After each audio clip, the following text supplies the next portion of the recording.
Well, first I need to say thank you. It's quite an honor to be here. But secondly, I'm a bit apprehensive. I think we need to be very candid. And the stakes are very high, what you're proposing here. And I think I heard really sort of what I would call some sort of loose talk this morning. And I'm quite concerned about that. So my subject sort of today is that I want to talk about the effect of what you're now calling TFCs in the European lexicon as currently envisioned, and I stress that, or here the parenthetical is as proposed. I mean, I feel a little bit like there's a moving target. I can only focus on the document that I had, which is the existing reform proposal and the commission non-paper that talks about that. So I want to talk about effects on the nation, on community, and future generations. But first, I thought maybe we need to get some clarity here that what we're really talking about here is something very simple, and that's the idea of pre-assigning catch to vessels. Okay? That's a very, very simple tool, a very flexible tool. It so happens that worldwide it is wrapped up in a rhetoric and an ideology of private property rights. So I want to make that distinction because there's a way to use this tool if you chose to, and I'm stressing the if, but there's a way to use this tool without that rhetoric. There's a way to use this tool that's consistent with conceptions of public ownership of marine resources, which we heard a lot of talk about just before lunch. But the way the reform proposal is couched, it's very in category B here. And this leads, I think, to then a further need for clarification. And that is, let's take a slight pause. Is this privatization? And I think what's going on here is something that I call the use of strategically benign rhetoric. Now that's a big phrase, but take some time to digest it. The commission non-paper starts out by introducing TFCs by quoting a very, very influential paper in the journal Science. And then they segue to a statement that says, well, marine resources are and must remain a public good. TFCs cannot confer property rights over marine resources, but only user rights. And I would suggest that here there's massive confusion, if not deliberate disingenuity. What is being privatized is not the resource per se, but access rights. There's a difference between a fish and a fishery. And you cannot invoke the Costello paper in Science to provide the rationale for your plan and then turn around and deny the very explanatory model the Costello paper is based upon. The explanatory model that 60 years of fisheries economics is based upon. To answer the question of is this privatization or not, all we have to do is look at this record. Here's the Costello paper I'm referring to. But in the same, that's their headline, but in the same journal of Science, this is how it was interpreted. Privatization prevents collapse. Here's the New York Times, privately owned fisheries may help shore up fish stocks. That's just that paper and the popular interpretation of it, but it goes deeper than that, back to the history of fisheries economics.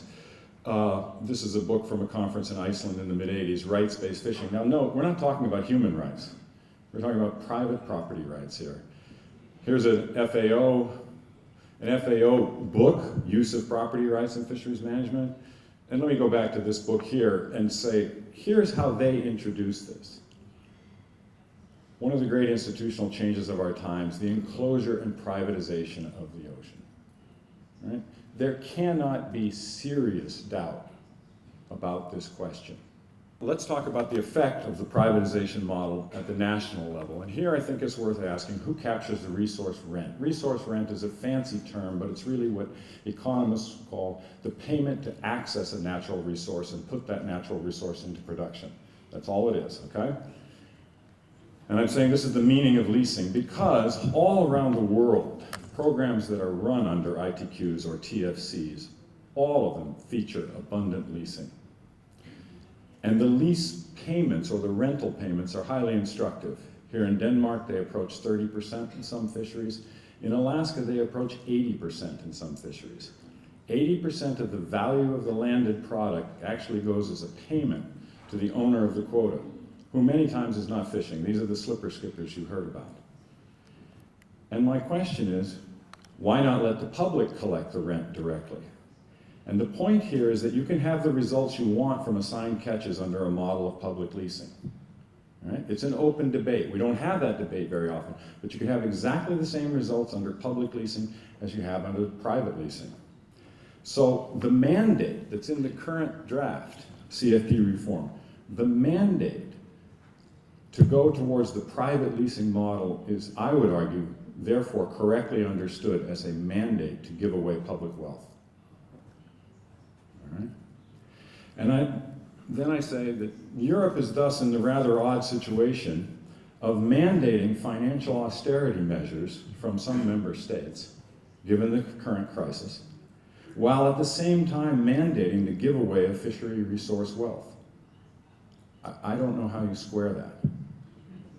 Moreover, the Commission non-paper begins by noting that, here I'm quoting, the Court of Auditors is questioning the use of taxpayer money to address overcapacity. We heard about that earlier today. Well, is giving away public wealth to address overcapacity somehow more acceptable? As a side note, I think there's massive confusion here between overcapacity and overfishing, and maybe we can come back to that. But anyway, I think it's important to note that just removing the mandate, which now seems to be the sort of the shifting target that I complained about, just removing the mandate that TFCs are mandatory isn't really sufficient.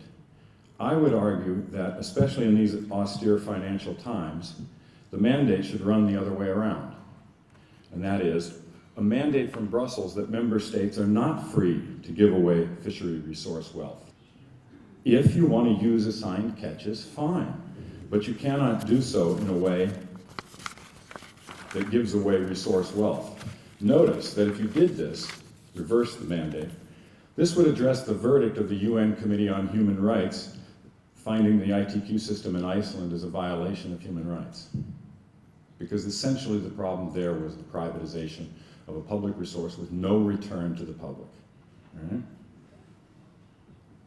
Let's talk about the privatization model in communities. Here's a map from Dept, who's a Danish researcher, and he was kind enough to share this with me. This is of fishing ports or fishing villages in Denmark. Since 2005, so it's a comparison from 2005 to the present, the ports with the red beacons, the red indicators, they have no active vessels. The ports with the yellow have less than 50% of the 2005 number of active vessels. I would submit that this is not entirely due to the ITQ program, obviously, but neither is it disconnected from the ITQ program. And this graphic image, aside from the obvious geographical shape differences, this could be Iceland, and this could be Alaska. We know the effect of these privatization model on isolated fishing communities. Communities lose when fishing rights are commoditized and sold out of the community, and communities lose when fleets are drastically reduced. This goes to the point that someone made about it's actually possible to argue that we need more boats, not less boats. We just need them fishing differently. So we know what happens to communities worldwide. All right, it's usually bad form to put text up during a PowerPoint, but I'm going to inflict a little bit on you. This is from a report from some consultants in the United States that were hired by Environmental Defense Fund, who's a big NGO, and their Environmental Defense Fund is actually getting active in the European debate. So they hired the Redstone Group to assess a potential ITQ program in the US. And the consultants concluded that, well, you could increase net benefits from this program. But then they put this statement in: although the cost of buying the quota of exiting fishermen may consume much, if not the majority of the fishery's overall gains. Now, what does that mean? What are they talking about? And this is what they're talking about, okay? Now here I sort of shamelessly tug at your heartstrings. These are native indigenous Alaskan children in a rural community in Alaska. but that's okay. I can be shameless. What are we doing to the next generation?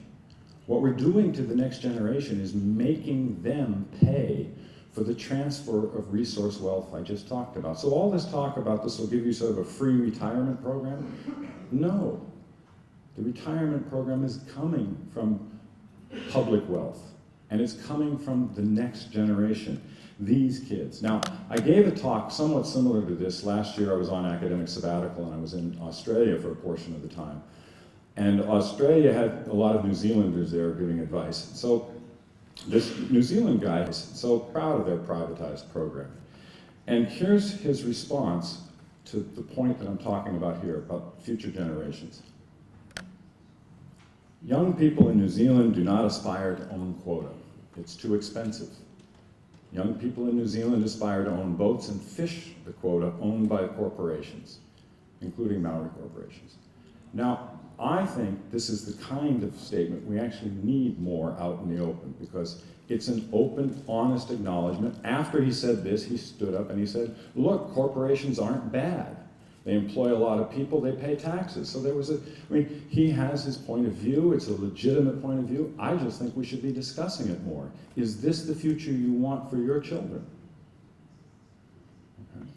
I don't think there's any doubt that this is the future for your children under the privatization model. How you feel about that may have to do with your own personal political philosophy or ideology, but we ought to be discussing it. We can't be surprised when it arrives. And that's where I really want to sort of stop here, is accountability. Fisheries management is very difficult. I know that. I've been engaged in it for over 20 years. My fishing past was mentioned, but since that time I've served on the Scientific and Statistical Committee of the North Pacific Fishery Management Council, which manages the fisheries off Alaska. And I've been on that science panel since 1996. So I've observed how difficult and trying fishery management is, so I'm not pretending that it's anything other than that. At the same time, I want to hold public policymakers accountable for what they are about to do. We know what the effects of the proposed privatization model will be, good and bad. All right? We know this. No one can claim that they're surprised when these results materialize. We've seen this in the US, when we get rapid consolidation. The crab fishery went from 250 boats in the year prior to the ITQ program. In the first year, they consolidated down to under 70 boats. And people profess to be surprised at the pace of the consolidation. It's what the program is designed to do, so you can't be surprised about it. Right? And I think it's disingenuous. So I have questions I guess I want to sort of pose, and maybe some of you in the audience will pick them up. I want policymakers here in Europe to tell their constituents why they choose the privatization model when there's a public option available. A public model that offers all the advantages of assigned catches but does not contain the known disadvantages. Can you explain to the youth of Europe why you choose privatization? Can you explain to the UN Committee on Human Rights why you choose privatization? And lastly, I think it's interesting, the speaker before me mentioned how the reform proposal, the language is the language of industry. I remember that phrase. He's dead right. Right? There's talk around the edges, and this is the strategically benign rhetoric I'm referring to about protections for small boats, protections for communities, but that's not in the proposed language. What's in the proposed language is the highest level of government protecting the rights of the few and the powerful. And this strikes me as really sort of a fundamental question about governance. It seems like it's the wrong way around for people in civic society. Usually the higher level of intervention is necessary to protect the rights of the weak. But that's not what's in the proposed reform. The mandates are all in favor of industrial capital, including a very strange 15-year guarantee. Why? You're playing with fire here. And I think it's naive to believe that you can contain the beast once it's unleashed. If you're concerned about communities, if you're concerned about small-scale fishing, that has to be in from the beginning, not something that's added in later. And I wish you well. The effects are known. Thank you.